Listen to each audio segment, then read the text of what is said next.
इस कार्यक्रम के पुण्यार्जक हैं गुरु भक्त परिवार भारत।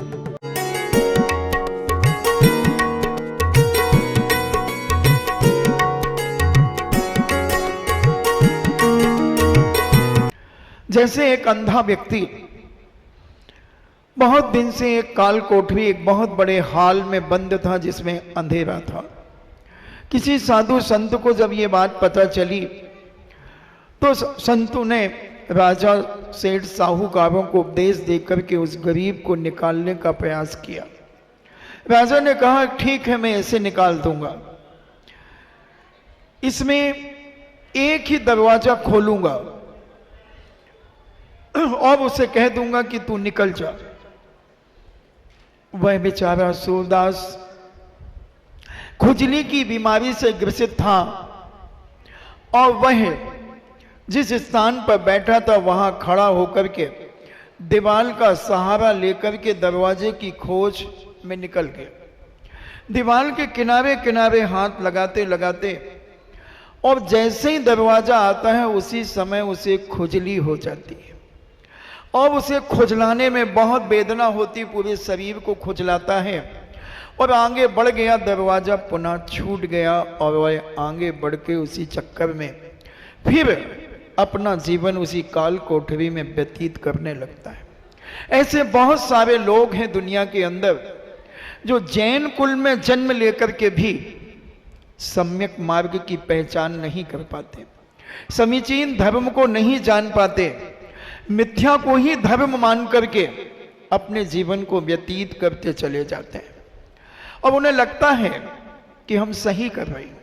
अगर कोई सही मार्ग उन्हें बताता भी है वो कहते नहीं, आप गलत कह रहे हो, आपका सोच गलत है, ऐसा नहीं, ऐसा ही है।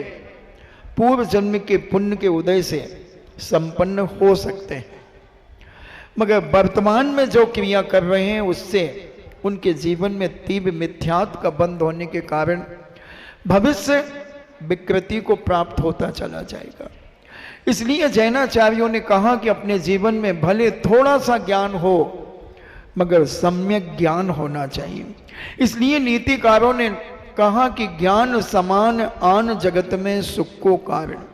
अगर ज्ञान हमारे पास है, ओरिजिनल समीचीन ज्ञान है, तो हम किसी भी दुनिया के क्षेत्र में चले जाएं, हम कभी परेशान नहीं हो सकते, हम कभी जिंदगी में तनाव को प्राप्त नहीं हो सकते। हम अपने जीवन का हर चुनाव में सफल होते चले जाएंगे क्योंकि हमारा सम्यक ज्ञान है।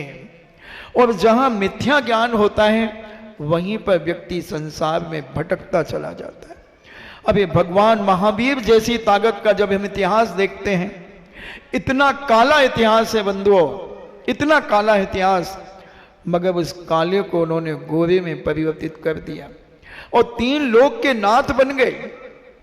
हर व्यक्ति को अपनी गलती का एहसास होना चाहिए, अपने किए हुए कर्म के ऊपर एक फीलिंग होना चाहिए कि मैंने ये क्या किया, मुझे ये नहीं करना चाहिए था, फिर भी मैंने किया, और पुनः वह संकल्प दोहरा ले कि आज के बाद मैं मरते मर जाऊंगा मगर ये गलत काम अपने जीवन में नहीं करूंगा। बंधु, उसका विकास होना शुरू हो जाएगा। बहुत सारे लोग आते हैं, महाराज ये व्यापार नहीं चल रहा, महाराज ये नहीं चल रहा। हमने कहा भैया व्यापार मेरे पास कोई कमी नहीं थी, मुझे व्यापार में सुख नहीं मिला इसलिए मैंने व्यापार को छोड़ दिया।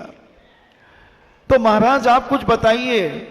मैंने कहा मैं कुछ नहीं बता सकता, बस इतना बता सकता हूं अपने जीवन को सद्मार्ग पर लगाइए, अपने आवश्यक करिए, अपने जीवन को पवित्र बनाने के लिए अपने 60 आवश्यकों को अपने जीवन में धारण कीजिए और श्रद्धा और विश्वास के साथ यह कार्य कीजिए। दुनिया की कोई ताकत तुम्हें विफल नहीं कर सकती। विश्वास होना चाहिए, हमारा विश्वास डगमगा जाता है, हम बहुत जल्दी विचलित हो जाते हैं। किसी ने कुछ कह दिया, हम उसी की बात पर विश्वास करके चले जाते हैं। कई बार हम मंदिर और पूजन की थाली लेकर के मंदिर आ रहे हैं और किसी ने कहा कहाँ जा रहे हो? मंदिर। अरे वो चमत्कारी एक बाबा आया है। कहाँ पर? होटल में रुका है, चलो चलते हैं आज। हम पूजन की थाली रख कर के वहां चले जाएंगे, किसी ज्योतिषाचार्य के पास हाथ दिखाने चले जाएंगे। ज्योतिषाचार्य क्या हाथ देखेगा बंधु? वो अपना हाथ तो देख ले पहले कि उसकी जिंदगी में क्या है। हाथ दिखाने की कोई जरूरत नहीं है, अपने कारनामे दिखाओ कि तुम कारनामे क्या कर रहे हो। एक जोचासान ने हाथ देखा एक व्यक्ति का, बोले वाह क्या हाथ है दोस्त तुम्हारा, तुम्हारे इशारे पर हजारों गाड़ियां चलेंगी। वो अहंकार में आ गया कि मेरे इशारे पे हजारों गाड़ियां चलेंगी। उसने सारे पुरुषार्थों को छोड़ दिया और बस इंतजार करने लगा कि मेरे इशारे पर हजारों गाड़ियां चलेंगी। धीरे धीरे उम्र बढ़ती चली गई। लोग पूछ रहे क्या कर रहे हो भाई? बोले मैं ज्योतिषाचार्य के ऊपर विश्वास कर रहा हूं, उसने कहा कि तुम्हारी रेखा में है हजारों गाड़ियां तुम्हारे इशारे पे चलेंगी। बोले बेवकूफ, ऐसा कभी होता है निठल्ला बैठ कर के किसी के हाथ में? ऐसी कौन सी रेखा है जो निठल्ला बैठ कर के अपनी हजारों गाड़ियां चला सके? कुछ कर। अब उसने जैसे तैसे ट्रैफिक पुलिस की नौकरी प्राप्त कर ली और ट्रैफिक पुलिस की नौकरी पर एक चौराहे पे खड़ा हो गया। ड्रेस पहन करके यूं कर दे 100-200 गाड़ियां खड़ी हो जाती हैं, फिर इशारा करता है वो गाड़ियां चली जाती हैं। हर चौराहे पर यही दृश्य होता है। अब तो रेड, येलो और ग्रीन लाइट हो गई, पहले ट्रैफिक पुलिस ही खड़ा होता था। किस्मत से वही ज्योतिषाचार्य वहां से निकला और ट्रैफिक रुका हुआ था, मगर वो गाड़ियों के बीच में से वो ज्योतिषाचार्य निकला, उसने पकड़ लिया। बोले तुमने मुझसे क्या कहा था कि तुम्हारे इशारे पर हजारों गाड़ियां चलेंगी? बोले भाई साहब मैंने बिल्कुल गलत नहीं कहा था और सत्य है, देखो ना आपके इशारे पर 400-500 गाड़ियों का ट्रैफिक खड़ा है, आपके इशारे पे चल रहा है। विश्वास रखो अपने ऊपर, अपने धर्म के ऊपर, अपनी आस्था के ऊपर, अपनी प्रतीति के ऊपर, अपनी श्रद्धा के ऊपर। जितना तुम्हारा विश्वास दृढ़ होगा उतने तुम सफल होते चले जाओगे। हम बहुत जल्दी डगमगा जाते हैं, हम बहुत जल्दी हिल जाते हैं, और हिल जाओगे बंधुओं तो फिर जीवन समाप्त हो सकता है, विनाश की ओर जा सकता है। श्री दत्त पाप में दृढ़ है। एक व्यक्ति धर्म में दृढ़ होता है तो एक पाप में दृढ़ होता है। और श्री दत्त ने ताकत लगा दी, पूरा जीवन जैसे लगा दिया, अपनी संपत्ति को एक व्यक्ति को मारने के लिए लुटा दी। जल्लादों के हाथ में उस छोटे से नन्हे मुन्ने प्यारे बच्चे, यथाजात रूप धारण करने वाले बच्चे को मारने के लिए श्री दत्त ने धन दौलत बिछा दी।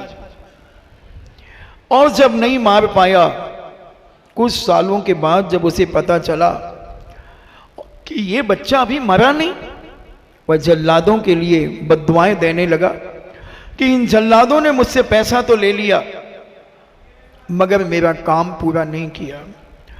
और वह पहुंच गया जहां गोविंद के यहां पर वह बेटा, धनश्री का बेटा पल रहा था, और गोविंद ने जिसका नाम धन कीर्ति रखा था, और वह धन कीर्ति को मारने के लिए विचार करने लगा कि ये बच्चा वही है जिसके मारने के लिए मैंने लाखों रुपए बर्बाद कर दिए, लाखों रुपए मैंने बर्बाद कर दिए इसको मारने के लिए, क्या किया जाए। अब उसने गोविंद से दोस्ती का हाथ बढ़ाया और कहा कि भैया मेरी बेटी का पाणी ग्रहण है और मैं और भी सामान खरीदने के लिए जा रहा हूं, अगर ये घी का घड़ा तुम अपने इस धन कीर्ति के हाथ से मेरे घर तक पहुंचा दो, उज्जैनी नगरी तक, तो मैं तुम्हें बहुत बड़ा उपकार मानूंगा तुम्हारा। धन कीर्ति बहुत एक सज्जन, गुणवान और विवेकशील और चारित्रवान युवा था। 15-16 साल का वह बच्चा अपनी जवानी की ओर बढ़ रहा था, हष्ट पुष्ट था। उसने कहा पिताजी दया हमारा धर्म है और हेल्प करना, सहयोग करना हमारा धर्म है। पिताजी अगर आपकी आज्ञा हो तो इनका ये घी का घड़ा मैं इनके उज्जैनी नगरी तक पहुंचा सकता हूं।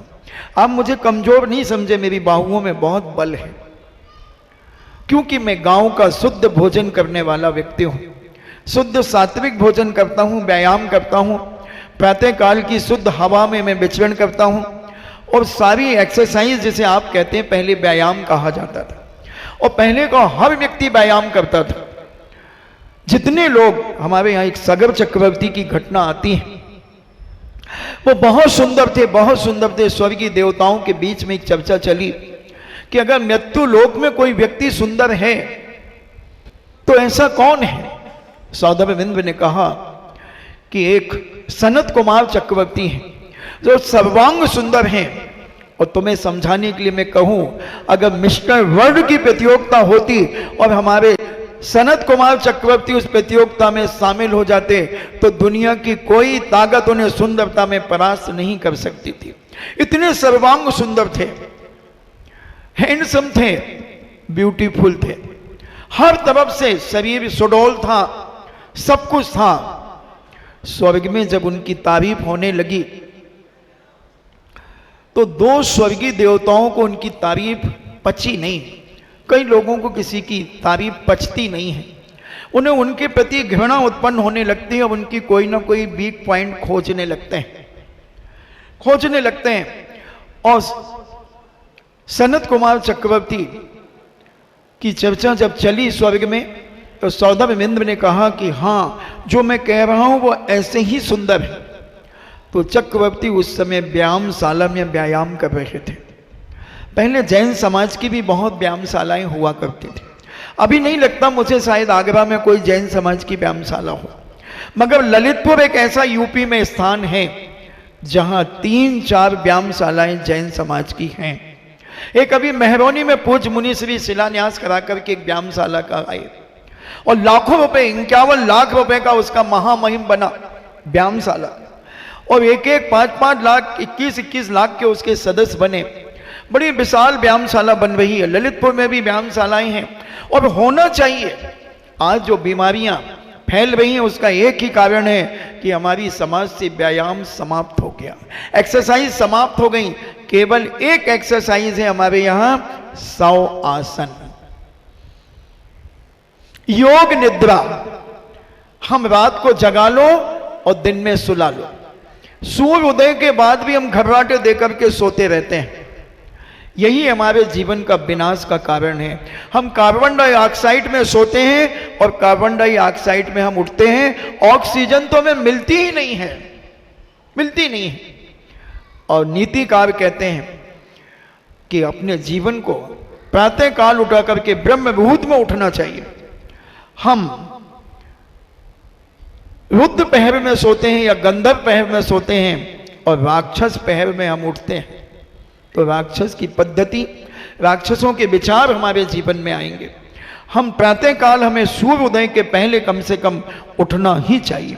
सूर्य उदय के अंतर मुहूर्त यानी 48 मिनट पहले हमें बिस्तर को छोड़ देना ही चाहिए, कम से कम। एक बार की घटना मुझे स्मरण में आ गई, संस्मरण कहें, 1984 की बात है। 9 तपा चल रहे थे, भयंकर गर्मी थी और पिसनहारी की मड़िया की गर्मी तो सारी दुनिया के लोग जानते हैं, क्योंकि वहां चारों तरफ पहाड़ी ही पहाड़ी है। पूज्य आचार्य महाराज गर्मी में वाचना के लिए वहां रुके हुए थे। तो हम सबकी भैया व्यती करते हुए घर जा रहे थे। मैंने कहा एक बार आचार्य श्री को देख लें, कैसे गर्मी में क्या कर रही होंगे। बड़ी वेदना हो रही थी सब साधुओं को। भैया व्यती करते, हवा करते करते आचार्य श्री के पास पहुंचा 10 बजे। तो आचार्य श्री लेटे तो थे मगर उनकी आंखें खुली थी। मैंने कहा क्या किया जाए, मैं पसीना पसीना हो रहा था। मैंने कहा भैया व्यती तो करना। मैं नीचे गया, शुद्ध छना हुआ प्रासुक पानी 1 बाल्टी लेकर के आया, उनके ऊपर नहीं डाली, एक नैपकिन ली, नैपकिन को गीला किया, थोड़ा निचोया और पैर से लेकर के सिर तक उस नैपकिन को घुमाने लगा। 10-15 मिनट में उनकी आंख बंद हो गई। मुझे बहुत अंदर से खुशी हुई कि आचार्य श्री सो जाएंगे। और हवा करता गया, रात्रि के 2 बज गए। आचार्य श्री थोड़े से आंख खोली, मुझसे पूछते हैं तो मैंने कहा महाराज जी अभी 11 बजे। हमारा भाव झूठ बोलने का नहीं था, हमारा भाव था कि थोड़ा और ये सो लें, मगर मुझे नहीं मालूम। वो उठ कर के बैठ गए और उठ कर के बैठ गए, ऐसा देखा उत्तर दिशा की तरफ और मुझसे कहा 2 बज गए। मैंने कहा आचार्य श्री घड़ी मेरे पास है, आपके पास घड़ी कहाँ है? ऐसे करें, इतनी बड़ी घड़ी है। मैंने कहा है, अब वो दिखा रहे हैं। अब मैं बुद्धू चंद मैं क्या समझूं कि ये क्या दिखा रहे हैं। मैंने बहुत कोशिश की समझने की, मगर मैं नहीं समझा। तो फिर आचार्य जी ने मुझे यूं किया कि सुबह बताओ, और हमसे कहते हैं जाओ। मैंने कहा अब 10-12 किलोमीटर में कैसे जाऊंगा, मैं तो हवा ही करने दो मुझे। और उन्होंने मना किया। वो प्रतिक्रमण करने के लिए बैठ गए। 2 बजे उठ गए। इसलिए तो कहा जाता है, हो अर्ध नशा का सन्नाटा, बन में बनचारी चरते हो, तब शांत निवाकुल मानस तुम तत्वों का चिंतन करते हो। 2 बजे रात से बैठ गए, प्रतिक्रमण आदि करने लगे। मैं सुबह जब 8 बजे प्रतिदिन पहुंचता था, पाटा उनका साफ कर दिया, चौकी लगा दी, पलासना लासना सब ठीक कर दिया प्रतिदिन, और कमंडल लेकर के उनका साफ किया। फिर मैं बैठ गया। मैंने कहा वो बताइए 2 कैसे बज गए थे। तो कहते हैं 3-4 दिन की रात खराब करना पड़ेगी। मैंने 1 हफ्ते की कर लूंगा, आप बताओ। तो बोले सप्तऋषि तारे होते हैं उत्तर दिशा में, और घड़ी रख लो, और वो कितने बजे कहाँ जाते हैं। 2-3 रातें जब तुम्हारी बिगड़ेंगी तो तुम्हें भी देखना आ जाएगा। मैंने कहा ठीक है, 1 हफ्ते में सीख के बता दूंगा। 3 दिन में मैं भी सीख गया। आकाश में सप्तऋषि तारे देख करके मैं बता देता हूं कि कितना टाइम हो गया। तो ये गुरु महाराज की जो बात, उठने की बात चल रही थी कि 2 बजे 3 बजे उठ जाते हैं, और फिर दिन में तो सोने का सवाल ही नहीं। अब हम कितना सोते हैं और क्या करते हैं रात को। रात को कौन जगता है? असामाजिक तत्व, लुटेरे, डाकू, आतंकी, हिंसक प्राणी। मगर हम सज्जन प्राणी हैं, हम विवेकशील लोग हैं। हमें रात्रि में कम से कम 9-10 के बीच में सो जाना चाहिए। 10 बजे के बाद सज्जनों को जागना ही नहीं चाहिए, क्योंकि 10 बजे के बाद सारी दुनिया में पाप होना शुरू हो जाते हैं। सारे अत्याचार, आतंकी, शराबी, जुआड़ी, कबाबी, जितने भी दुनिया में व्यसन है वो 10 बजे के बाद चालू हो जाते हैं। चाहे वो होटलों में हो, घरों में हो, कहीं भी वो पाप हो। और 3 बजे सारे पापी विश्राम में चले जाते हैं, थक जाते हैं। 3 बजे पाप करने वाले और वो सो जाते हैं। और ब्रह्म मुहूर्त में हमारे साधु संत उठ करके वो दूषित वातावरण को पवित्र कर देते हैं, अपनी ध्यान साधना के बल पर, अपनी भावनाओं के बल पर, अपने ऑरा के बल पर। अब उस पवित्रता में हम जब उठेंगे, इसलिए उसे ब्रह्म मुहूर्त कहा, मनोहर पहर कहा। ये 3-3 घंटे के जो पहर होते हैं बंधुओं, ये हमारे जीवन में बहुत बड़ा प्रभाव डालते हैं।